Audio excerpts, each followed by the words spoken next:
Hey everybody, how's it going? Christian from Treasure Town here. Today I'm super excited. We're going to be talking about 10 tips or ideas or thoughts about how you should be collecting on a budget, or just considerations for people who are really budget conscious when they're going about their collections. And not all of them are things about me telling you what to do, just things to kind of have in the back of your mind. Now, as always, my main goal is to have you as a collector have the best experience, and there's a lot of people watching this video with some really good knowledge. So if you have any add-ons or even points that you don't necessarily agree with that I'm saying, I'd appreciate if you'd leave that in the comments so other people can read them and learn. So let's get into the first of the 10 things I'll bring up today. So they are not going to be in specific order, but my very first one is simple, and it's you really do need to stick to a budget. So I know personally it's important that I don't spend too much money in a hobby of coin collecting. I think it's an awesome hobby, great thing to spend money on, but you do have to have some constraint. So I think that being realistic with yourself and knowing exactly how much you're going to spend is going to be best for you in the long term. But unfortunately, coins is not the only thing we can spend money on. So we do want to, if we're in a spot where money is a consideration for us, and I think that's like 99.999% of people, we should be allotting what we're going to spend so that we don't overdo it when we're purchasing coins. Number 2 is something that I kind of stress a lot, and different people like to do it different ways, but I think it's really good to have some goals or ideas or collections that you want to work towards. So there's a lot of value, I think, in budget collecting, in trying to have like a target, and that way you can complete it, you can have fun completing it, and you can also set targets that aren't going to be super unrealistic. So there's lots of ways to do that, more on that as we go along, but I think that having ideas and goals is a big step towards having more fun in coin collecting. And that kind of brings me to the number 3 thing that I'm going to say, which is buy coins that you like. So there's 2 reasons. One is super obvious, and that's you should only be buying things that you really enjoy, because why would you be buying stuff that you're not as interested in? But the second part of that is that when we're collecting on a budget, again, we don't have unlimited money to spend. So we really want to be putting our money towards things that are going to bring us kind of happiness or the joy of collecting, because often it's not that easy to just turn around and sell it. That can take up a lot of time, effort, and probably you won't get as much money as you paid for it. That's just kind of just the unfortunate reality, especially when fees and shipping come into the equation. So you do want to be thinking about what you buy, but then also really enjoying the things that you do purchase. Additionally, a lot of the things that you can purchase on a pretty strict or limited budget aren't going to be the types of things that skyrocket up in value outside of, say, precious metals going up a lot. But I think that a lot of the lower dollar items aren't the things that fluctuate a ton, again, outside of that precious metals context. Number 4 is a mistake that I made so many times, and I'll kind of expand this as we go along, but the first part of number 4 is don't buy coins that are damaged or problem coins. So this is basically saying don't buy coins that are holed really scratched up, like somebody dug a nail in it or a knife or something like that. And the problem with these coins, they can be great ways to fill up a folder. Say you have a date that's really tough to purchase, or it's going to be really expensive, so you just get an absolutely horrible looking coin to fill that up. It's going to be a lot more difficult to sell that. B, the value on that sort of thing generally does not go up nearly as much as it would with a non-problem free coin, even if the non-problem free coin is really, really worn. If it's been super excessively cleaned, or again has really distracting, terrible marks, or like a horrible, not toning, but like something gunk is stuck to the coin, that's probably not the best way to go, especially when you sell that to something like a coin shop. They pay very, very, very little money for it. So that's just something that's a trap that I see people fall into. And what goes along with that, I'm not making it a separate point, but I guess you could, is you want to buy the best coins that you can buy. So I really think that it's best not to stretch your budget, but to go up to the limit in terms of buying fewer items that are rarer, more expensive, and will probably hold their value better in the long term, but that also look nicer, that are better condition, that sort of thing. I think that will be a good move in the long term. Also, as you get to be more of an experienced collector, a lot of the coins you want to upgrade then, and you've already spent maybe a fair amount of money buying a key date in horrible condition, and you want to get a slightly nicer one. So it just saves a little hassle in the long run if you're going to be saving up, waiting, and then purchasing that nicer one. Number 5 is don't spend too much when you're just starting out in the hobby. I think that the best idea that I can say is to learn a ton. So whether that's getting books from the library, reading a ton online, YouTube is a good source for information as well as entertainment in the coins industry. But for a beginner, you can learn a lot just by kind of looking around online and understanding it. I think that there's some value in buying some coins in the beginning just to kind of get a feel and own a few coins, have some of them in your collection. But I think that's best to wait.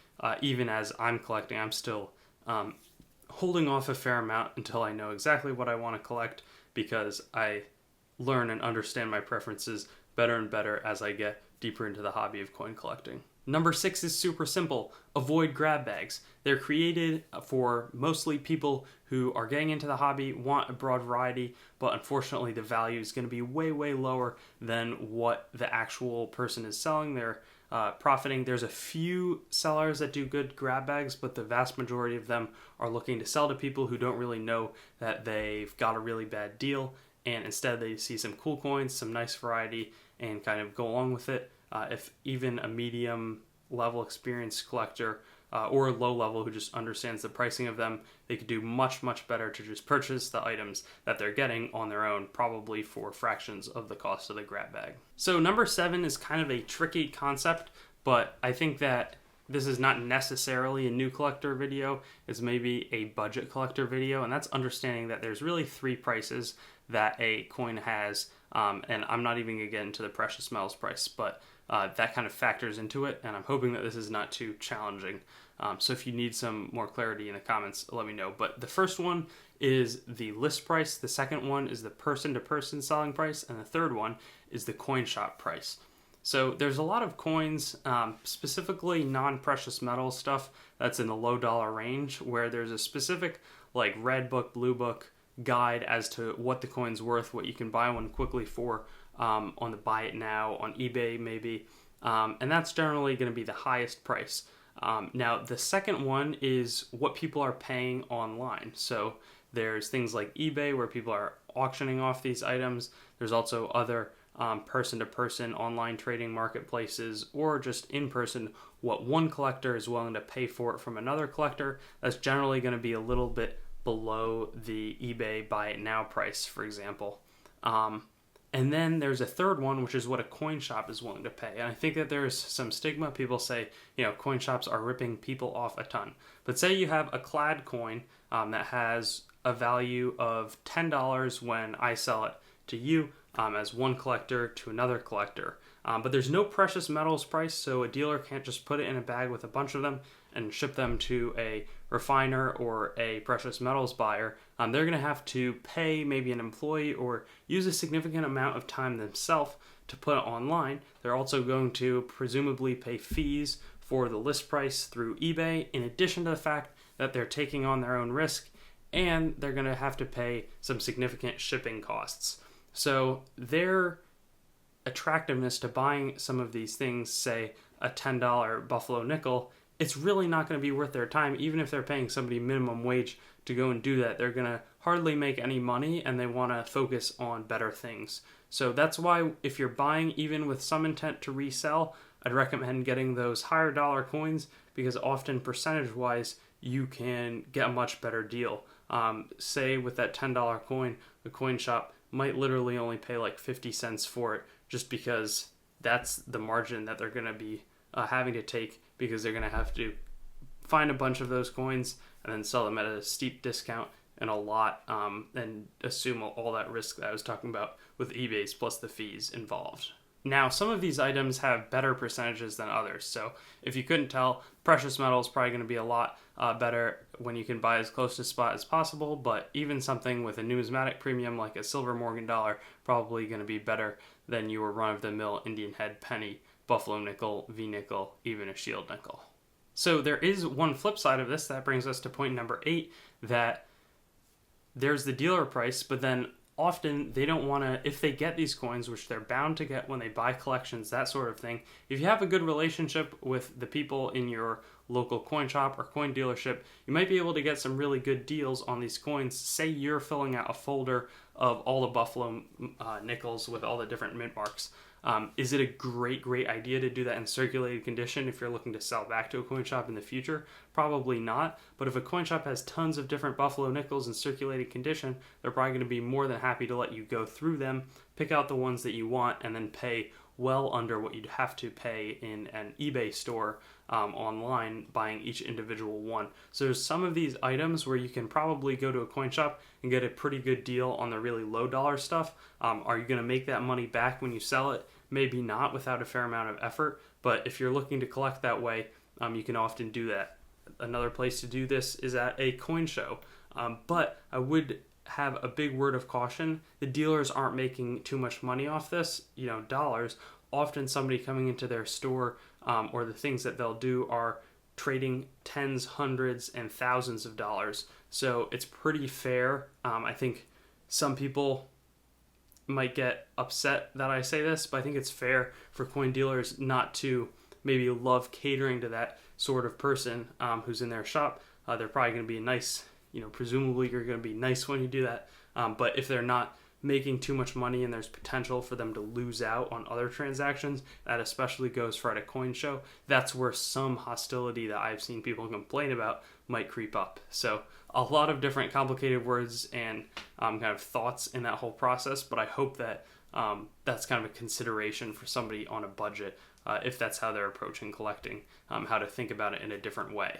And number 9 and 10 are just two awesome collections. This is how I personally do it, that are great for collecting on a budget. You can go at your own pace, but number 9 is, I'd recommend thinking about a US typeset. You can do this with paper money as well, but I just do it with some of the principles that I'd mentioned with US coins. So I try to get one type of every design. And my rule is that I try to get really nice looking coins. So some of the coins in my album, and I'll be kind of panning to it at this point, are ones that were just in my collection and not in great condition, but most of them are coins that I'm buying that are in really nice shape, so they'd hold a little bit better than something that's like cull, scratched, worn, and if there's anything like that in the collection, I'm going to be replacing that just because it'll be a lot more visually appealing. So that's kind of how I'm doing it. I'm also doing a world, country, or region type thing where I'm trying to get one, that's number 10, one coin from every entity that ever made coins, and it's a really fun way to do it. Again, great for a budget because you can get a fair amount of different countries and places that made coins at the beginning, so that you have a nice collection, and then obviously it'll get tougher as you go along, but it's a good one for somebody on a budget. Again, are any of these collections ones that are great for necessarily maintaining the value? Not really, but they're not super expensive to get into, and they've given me a lot of joy as a coin collector, so I figured I'd want to share them with you. With that being said, that concludes this video, and I'd love to hear your thoughts. If I left something out, please do comment it in the section below. Thanks for watching the video. I'd encourage you to like, comment your thoughts, and subscribe for more content, and get in touch with me or contact on treasuretown.yt.com, my website, my Facebook, Treasuretown, my Twitter, at treasuretown_YT, or my Instagram, at treasuretown_YT. Looking forward to seeing you on some of my other videos.